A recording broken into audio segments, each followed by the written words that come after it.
Добро вечер. Вонерна политичка анализа. Политичка анализа, веројатно која сите од вас ја чекаат, поразот на братот Орбан или Виктор Орбан на изборите во неделата во Унгарија. Што се случи во Унгарија? Па ако вие ги следите овие провладини медиуми или инфлуенсерки блиски на Христијан Мицкоски на ВМРО-ДПМН, на изборите во Унгарија всушност е поразен СДСМ, бидејќи сестринската партија на СДСМ не влегла во унгарскиот парламент. Не е поразен Виктор Орбан, не е поразена Фидес или сестринската партија на ВМРО-ДПМН, значи пораз на изборите во Унгарија има сестринската партија на СДСМ. И нели вистинското прашање, ако тргнеме од фактот кој е потенциран од овие провладени медиуми, дека во новиот унгарски парламент влегле три партии: партијата Фидес, партијата на Петар Маџар и трета десна политичка партија, значи три партии од десна политичка профилијација, тогаш нели се поставува клучно прашање, тоа е вистинското прашање. За некои 2, 3, 4 години можеби и порано, Христијан Мицкоски ќе биде Петар Маџар, ќе биде Виктор Орбан или третата небитна десна политичка партија која влегла во унгарскиот парламент. Бидејќи клучно прашање кој тука се поставува, бидејќи разврските во ВМРО-ДПМН се движат во еден правец помеѓу моделот Јанес Јанша и моделот Петар Маџар. Јанес Јанша, кој завршува на топол оброк 3 пати на ден, па излегува, па победува на следните избори во Република Словенија, значи тоа може да биде Никола Груевски, ако има храброст Никола Груевски, нели тоа сме го разговарале во една-две интервјуа со Филип Петровски, дека ако Никола Груевски се врати во Република Македонија, заврши неколку недели, неколку месеци на топол оброк 3 пати на ден, го репризира моделот на Јанес Јанша, ќе се прошета на следните избори со 500-600 илјади гласови. Дури гласачите на СДСМ, за да го казнат арогантното однесување на Христијан Мицкоски, мислам дека од прв до последен ќе гласаат за Никола Груевски, нешто слично што се случи во Будимпешта.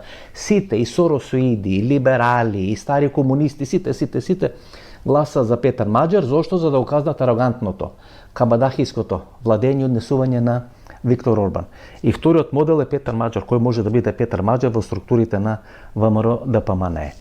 Ако тргнеме од одредена предпоставка дека Сашо Мјалков ја формирал или помогнал за формирање на партијата Левица, тоа е она комуникација на Александар Николовски, вториот човек на ВМРО-ДПМН, и Димитар Апасиев, лидерот на Левица пред 2-3 недели што се случи во македонскиот парламент, кога Николовски директно го обвини Апасиев и партијата Левица дека се формирани со пари и помагани со пари на Сашо Мјалков. Ако Левица е третата или десна партија формирана со пари на Сашо Мјалков, ако Виктор Орбан е Христијан Мицкоски, кој ќе биде Петар Маџар. Според моје мислење, единствен човек може да биде Петар Маџар во структурите на ВМРО-ДПМН, тоа е Александар Николовски. Бидејќи единствено тој учествувал во правење на одредени процеси. Знаете, во еден момент тој ќе треба да одлучи дали сака да биде Виктор Орбан или сака да биде Петар Маџар, а ако одлучи да биде Петар Маџар, тогаш конфликтот не ми се чини дека ќе му биде со Христијан Мицкоски, дека ќе му биде со Никола Груевски, со Сашо Мјалков, бидејќи Никола Груевски и Сашо Мјалков одлучија Христијан Мицкоски да биде тамо некаде 2017 година лидер на ВМРО-ДПМН. Што се случи во Унгарија? Па нешто што јас го очекував уште 2018-2019 година, и се ми се чини дека короната само го забави целиот тој процес. Виктор Орбан беше зрел за политичко пензионирање уште некаде 2021-2022 година, и благодарејќи на короната, на кризата во Европската унија, на замешателството на Руската федерација, на Кина и така натаму, тој добива бонус 4 или 5 години на власт во Унгарија и во Будимпешта. Таму некаде 2018-2019 година, кога имам неколку средби во Будимпешта со Никола Груевски, кога го убедувам да даде интервју за емисијата во Центар, тоа се средби по 5-6 часови, тој го објаснува моделот како функционира политичкиот систем во Унгарија.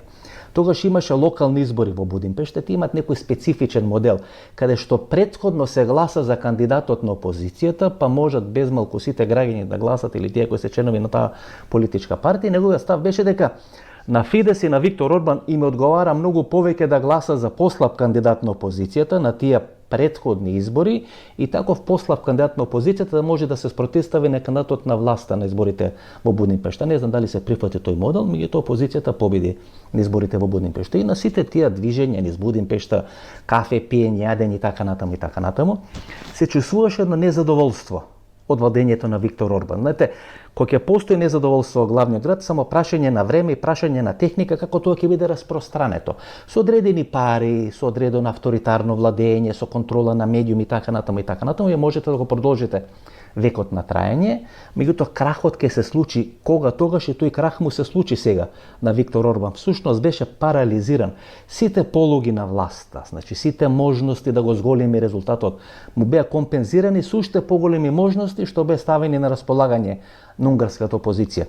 Што се случи? Кога вие не можете да најдете во соросоиди, во социјалдемократи, во комунисти, во либерали, одреден кандидат кој може да му се спротистави на Виктор Орбан, и кога имате во наводници на такво авторитарно политичко милје, знаете, унгарците се малку чуден еден модел и на политичко и на ментално устройство. Има два народи, едните се бугарите, вторите се маđарите. Бугарите доаѓаат на територија во наводници населена со словените и успеват да се словенизираат. Значи бугарите се словенизирани, го прифаќаат јазикот, ја прифаќаат културата и така натаму на словените.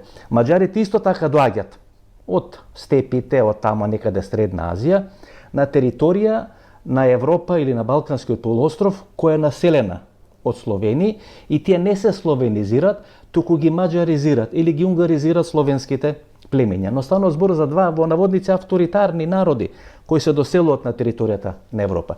Видите, кога ќе анализирате маđарскиот народ, тој не е бунтовен народ, на пример, од типот на словенците или од типот на чесите. Гледате, словенците немат авторитарен модел на владење, но тие секогаш имат одредени протести. Знаат да окажат својот став, знаат да се бунтуваат, знаат да прават одредени штрајкови, да покажат незадоволство од власта, од опозицијата, од Европска унија, Палестина, Израел. Значи секогаш имат став по клучни геополитички и внатрешно-политички прашања во Словенија, но не се авторитарен модел на владење. За разлика од нив, маđарите нема таков бунтовен карактер.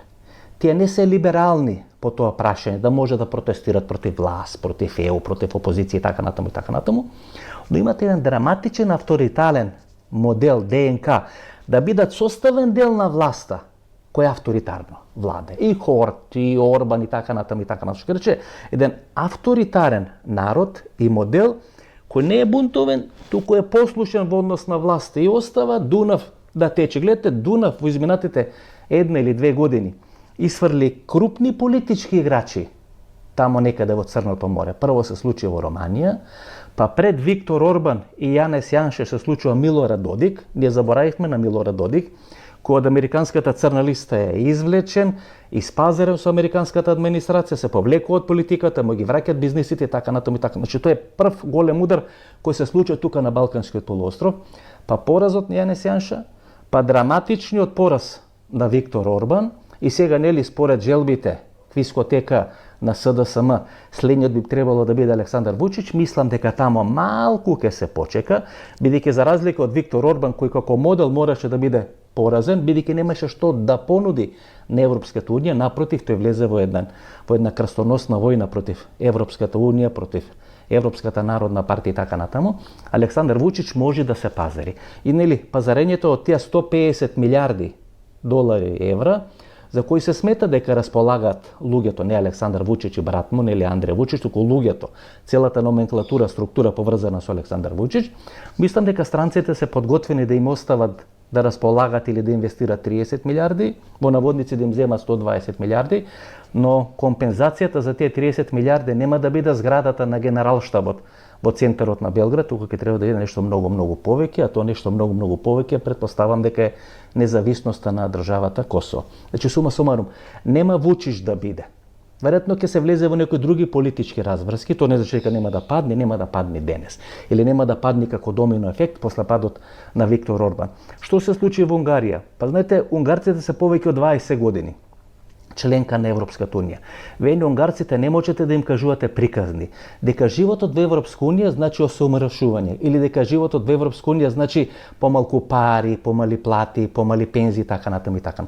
Последните 2, 3, 4 години унгарците почна полоше да живеат. И наместо на времето кога харватите или словенците одеа во Унгарија да купат поевтини сувоместнати производи, месо и така натаму и така натаму, се смени наративот. Сега унгарците одат во Хрватска, унгарците одат во Словенија, унгарците одат во соседните држави, бидејќи стана премногу скап животот во Унгарија. Во оној момент кога животот ќе стане премногу скап и кога ќе почне да се зголемува незадоволството од владењето на Виктор Орбан, плюс кога Германија, Полска и Велика Британија ќе ви се вклучат во изборите во Унгарија, тогаш резултатот не може да биде поразличен од тоа што се случи. Знаете, во еден временски момент олигархијата се сврти против Виктор Орбан, тајните служби се свртија против Виктор Орбан, одредени навивачки групи, структури, стадиони и така натаму се свртија против Виктор Орбан, иако тој формално правно го зголеми својот изборен резултат, сепак тоа што го направи Петар Маџар беше многу повисоко и тоа беше ниво кое беше недостапно за Виктор Орбан и целата машинерија и номенклатура која беше ставена на располагање.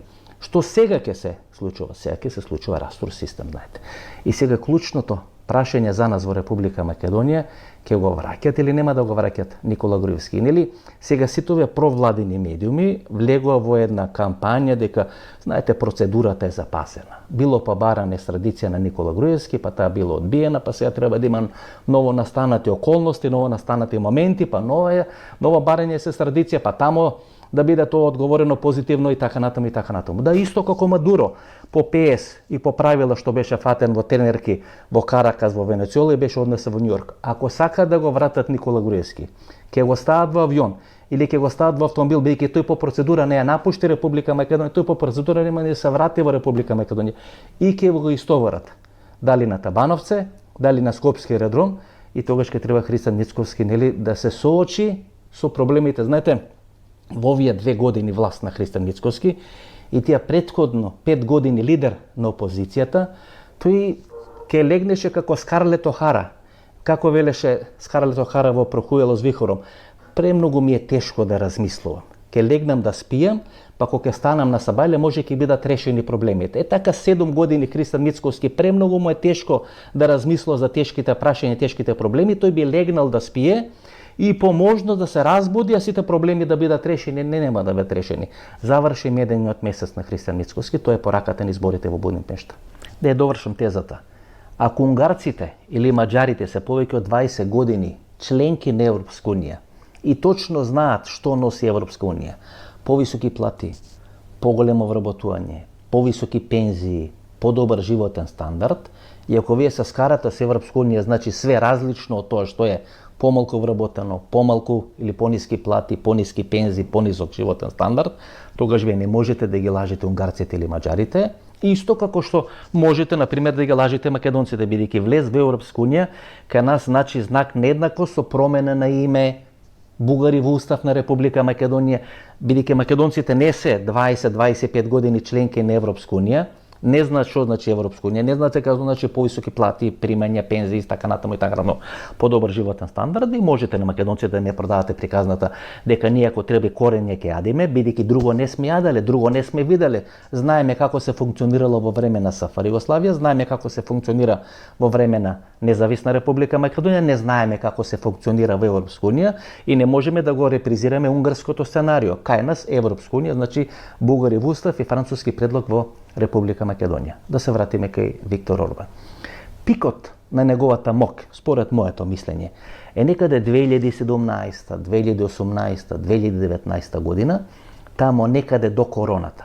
Ако тамо до 2018-2019 година пандан или територија каде што сака да делува Виктор Орбан со Италија, Салвини, Ле Пен Франција, овие десни партии во Германија, па да може да учествува во Брекзит, во одредени избори, изборни разврски во Велика Британија, и тука го достигнува пикот, кога сака да формира анти-Сорос центар со седиште во Милано, па не успева тоа да го направи, па формира одреден анти-Сорос центар во Лондон, но веќе е промашен моментумот, веќе почна да се намалува мокта на Виктор Орбан, во врвот на неговата слава, неговата мок, тој сака да ја преземи ИПП или Европската народна партија, не успева тоа да го направи, со лобирање на Туск, значи на пољаците и на германците, Фидес, неговата партија е исклучена од Европската народна партија, сега припаѓа на нова политичка групација, нели тога се поставуваше прашањето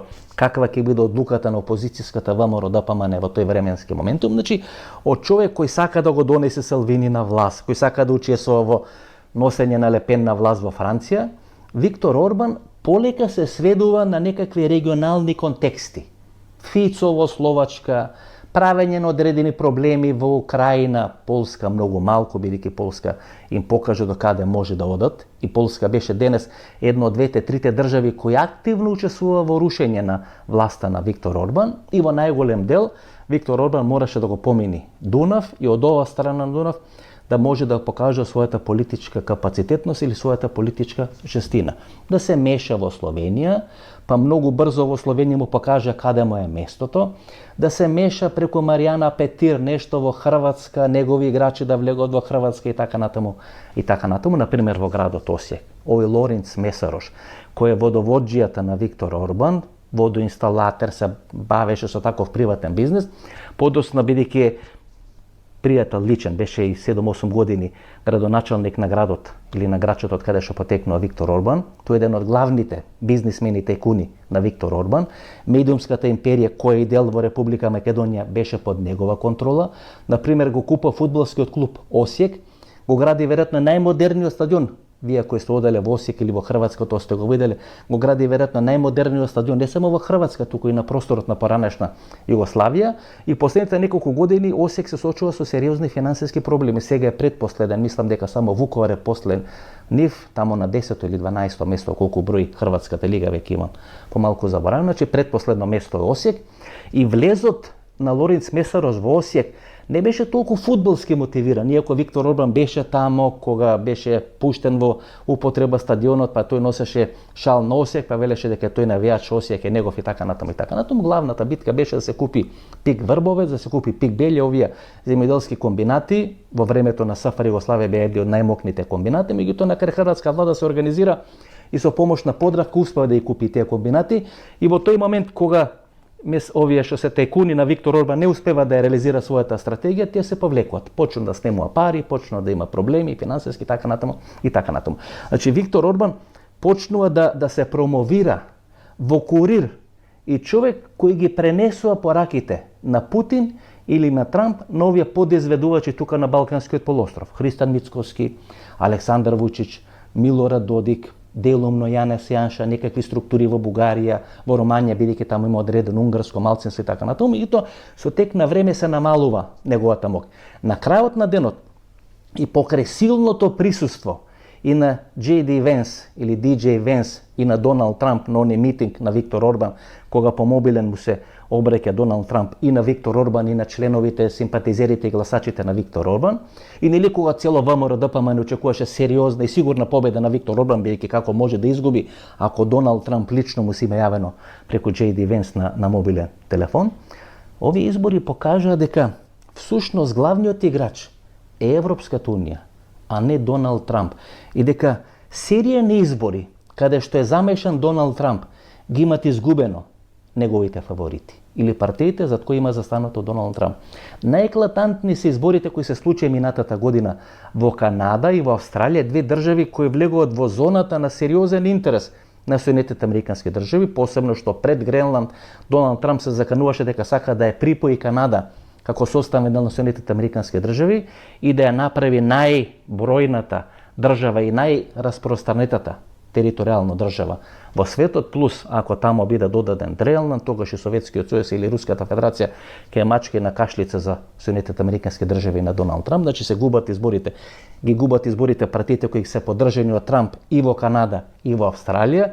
Денес Канада размислува по некаков мини пример на Израел во фудбалска федерација, не знам, Евровизија и така натаму, Канада да стане составен дел на Европската унија, и пораката до Христан Мицкоски е прво завршил со фијаско неговиот модел на приближување до Доналд Трамп, и под број 2, и да бил успешен тој модел, всушност играчот од кој зависат политичките разврски не е Доналд Трамп, туку во Европа, во Европската унија. Може сега Мицковски да се прешалта, може од една лента да се префали на друга лента, но тамо некаде на 5-тиот километар има патарина која не може со такче да ја помини. Мора да застани и да плати на таа патарина. А плаќањето на таа патарина е францускиот предлог. Во оној момент, кога ќе ви дојде од задникот до мозокот, дека нешто сте сгрешиле и ќе се обидите во меѓувреме нешто да смените, тога знаете, цената која треба да ја платите е премногу скапа. А цената е да клекнете на брашно или на кукуру, што би рекле србите, да почнете да се договарате со Европска унија, договарањето е околу францускиот предлог, односно предлогот кој Мицкоски не би го прифатил ни по било која цена. Како падна Орбан? Олигархија и тајни служби. Кој во Република Македонија вас ви ги персонализира олигархија и тајни служби? Сашо Мјалков е човекот кој пред олигархијата, пред тајните служби и пред дел на меѓународна заедница очигледно гарантирал за Христијан Мицкоски, како што очигледно гарантирал и за неговиот првбратучет Никола Груевски. И ако промашал за Никола Груевски, и тоа мораше да биде завршено со бегство на Никола Груевски во Будимпешта и во Унгарија, сега имам проблем со Христијан Мицкоски, бидејќи вие, ако еднаш грешите, дадете лажно ветување пред странци, пред олигархија, пред сите за Никола Груевски и тоа не се исполни, па дадете второ ветување за Христијан Мицкоски и тоа почнува да не се исполнува, тогаш проблем не се Мицкоски и Никола Груевски, тогаш проблем е тој што го има дадено тоа ветување. Тој што е жирант на тие два играчи, кои во името на ВМРО ДПМН биле на власт 10 и сега 2 години со тенденција да биде и понатаму 5-6 години Христијан Мицкоски со ваква опозиција, со ваков СДСМ. Сега таму ќе се случуваат два процеси. Едниот модел кој Христијан Мицкоски го дефинираше како секое зрно да биде вратено во амбарчето и гледате нема кривична пријава против Даниела Арсовска, се враќа Инфомакс, се враќаат сите одредени структури и тоа е секое зрно да биде вратено во амбарчето. Ќе видиме со оваа фракција на Оливер Андонов, на Зоран Ефремов, дали ќе бидат зрно во амбарчето или зрно надвор од амбарчето, зависи колку ќе биде стиснат од зид Христијан Мицкоски од страна на меѓународната заедница.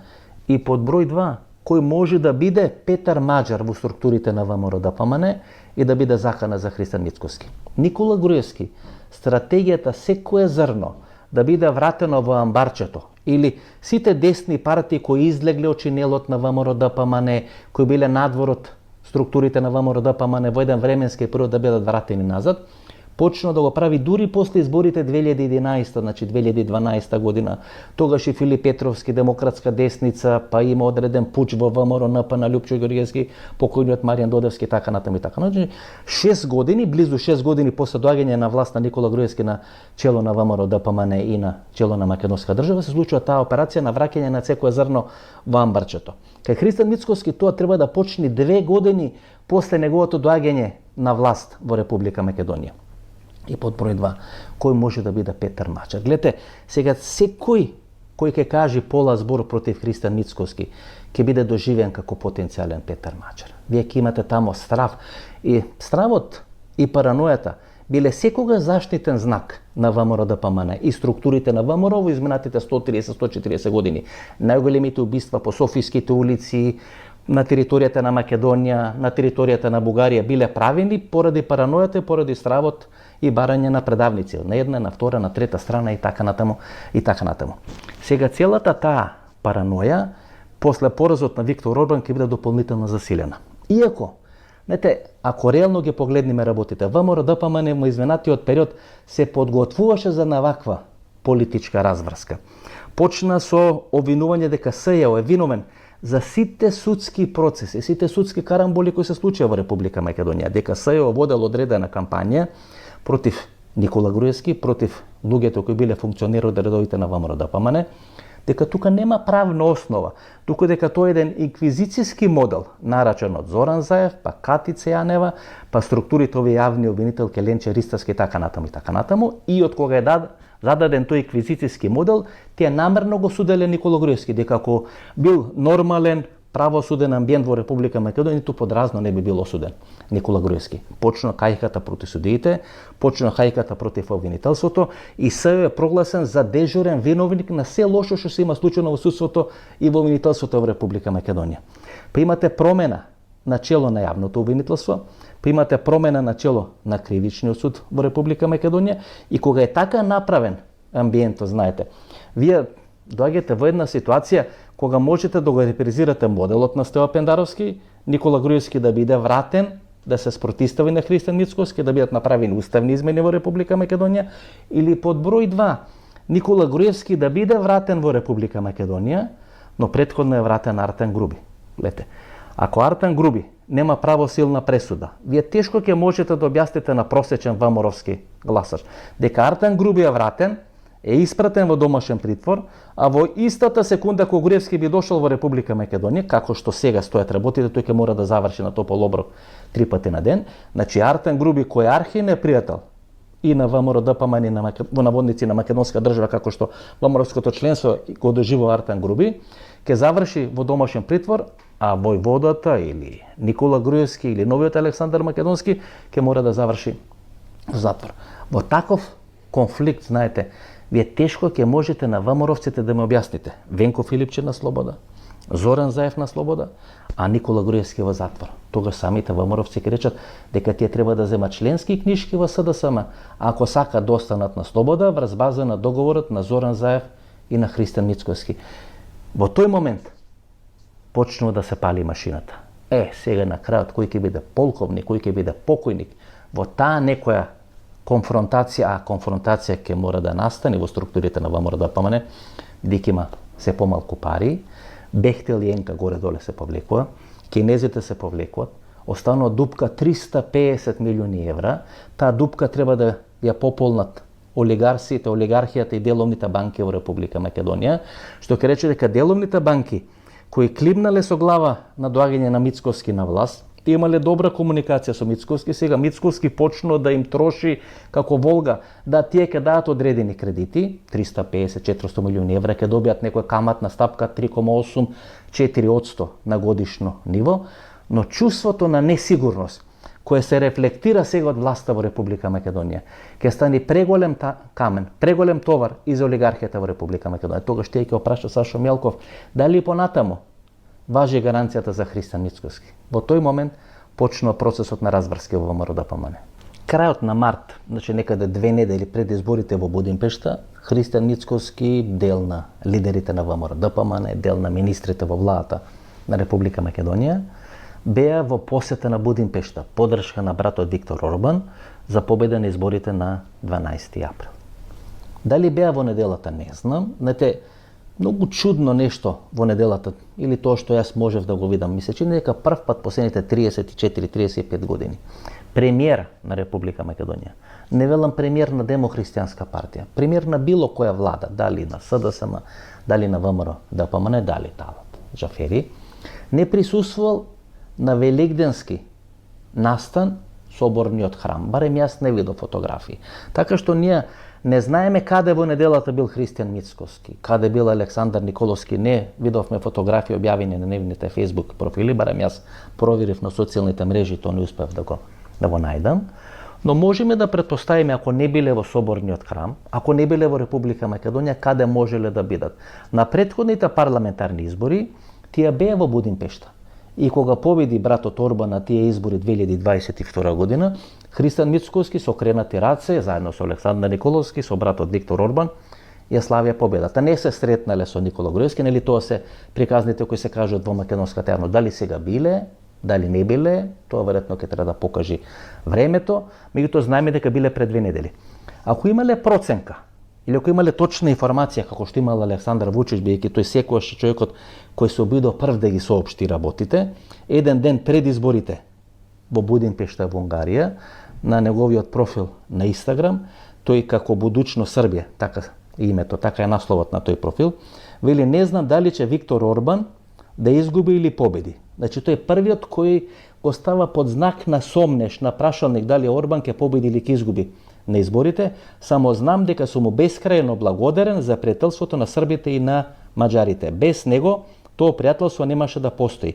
И каков да е резултат, значи, каков да е резултат, кога некој од вашите пријатели, сојузници или соседи ќе употреби таква формулација, каков да е резултат, јас му благодарен на Виктор Орбан на се и има поддршка утре на изборите. Значи Александар Вучич еден ден пред изборите во Будимпешта прв излегува и се простува, политички се простува со Виктор Орбан. ВМРО ДПМН очекуваше победа на Виктор Орбан, значи 2 недели претходно и Мицкоски и Николовски беа во Будимпешта, има средба со Виктор Орбан. И од сегашна временска дистанца, ја мислам дека на таа средба се договорени сите финеси. Што ќе се случи ако победи Орбан, што ќе се случи ако изгуби Орбан, каква ќе биде судбината или иднината на Никола Груевски, каква ќе биде судбината или иднината на инвестициите на Виктор Орбан на Балканскиот полуостров, вклучително и во Република Македонија, што ќе се случи, како ќе се случи. Гледате, кога Петар Маџар ја употребува или ја дава таа категорична изјава дека и Никола Груевски криминалец, внимавајте, ако е премиер на една влада, лидер на партија, е дефиниран како криминалец, тогаш и неговото владење е криминално. Тогаш ВМРО ДПМН во еден временски период била криминално владеена. Кој е судскиот процес? Тоа се плацевите на водно.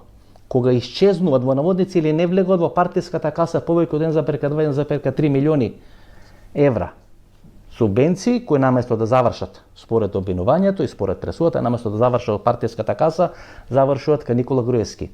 ВМРО ДПМН како политичка партија не го тужи Никола Груевски, не ги бара назад тие 1,2-1,3 милиони евра и сега тој судски процес 9 години затворска казна, ако се врати Никола Груевски, ќе биде клучен за негово ставање на топол оброк 3 пати на ден. Немаше никаква реакција на ВМРО ДПМН.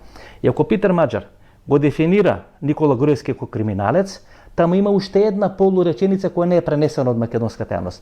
И тој очекува од сите европски држави да го следат неговиот пример.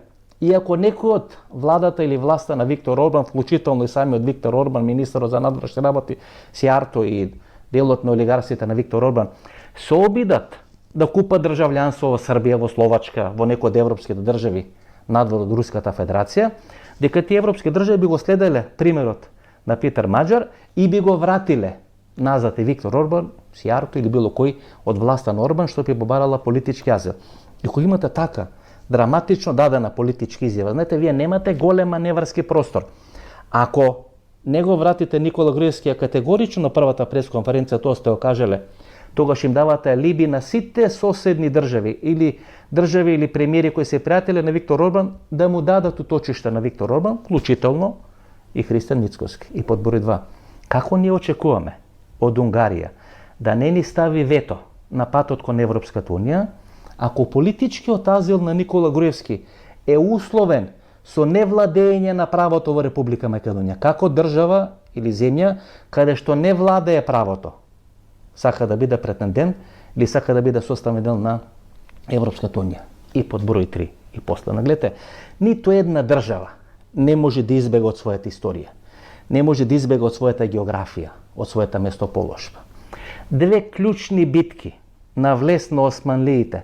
Знаете, кој ќе кажеме османлиите, значиме одредени наезди, дали се тоа мигранти, дали се османли за освојување на делот на Западна Европа, дали се тоа кинези со она пруга од Атина до Будимпешта. Двете главни битки на Мохачко поле, тоа јужна Унгарија, се случува тамо некаде 16 и 17 век. Во првата битка победува турците, во втората битка со помош на полскиот владар Јан Собиевски, кој е полско-литвански владар, тој им помага, е поразена османлиската војска, никош не се опоравува, се поставуваат границите по течењето на Сава и по течењето на Дунав. Кој улагате на Унгарија? Па да ги контролира тие граници.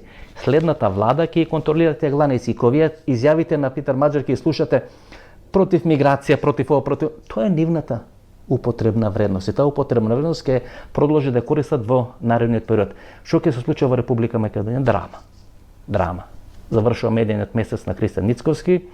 Виктор Орбан инвестирал, давал пари, помагал. Јас не мислам дека медиумите под контрола на ВМРО ДПМН се финансирани денес од Виктор Орбан. Мислам дека тоа е завршено пред неколку години, дека после победата на изборите на ВМРО ДПМН, дека финансирањето на тие медиуми е сега под контрола или во описот на работни задачи на ВМРО ДПМН, но има силни упоришта тука во Република Македонија.